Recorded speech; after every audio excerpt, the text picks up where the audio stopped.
కోనసీమలోని ఇరుసుముండి గ్రామంలో భారీ gas leak అయిందండి.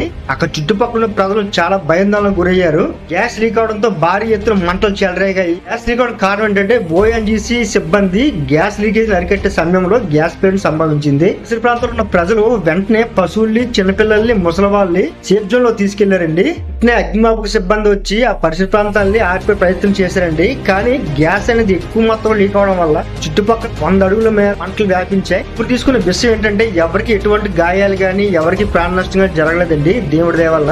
ఇక్కడ ఓఎన్జీసీ సిబ్బంది గానీ లేకపోతే రక్షణ సిబ్బంది గానీ ఆ మంటల అదుపు చేసే ప్రయత్నం చేస్తున్నారండి. ఎందుకంటే గ్యాస్ అనేది ఎక్కువ మొత్తంలో రిలీజ్ అవడం వల్ల కొంచెం లేట్ అయినా సరే ఆర్పే ప్రయత్నం చేస్తున్నారు. అలాగే జిల్లా కలెక్టర్ చుట్టుపక్కల పరిసర ప్రాంతాలని పర్యవేక్షిస్తున్నారండి. సంఘటన జరగకుండా ముందు జాగ్రత్త ఏం చేయాలని కింద కామెంట్ బాక్స్ లో తెలియజేయండి. అలాగే కొత్త వారు ఎవరు చూసినట్టయితే మా ఛానల్ సబ్స్క్రైబ్ చేసుకోండి.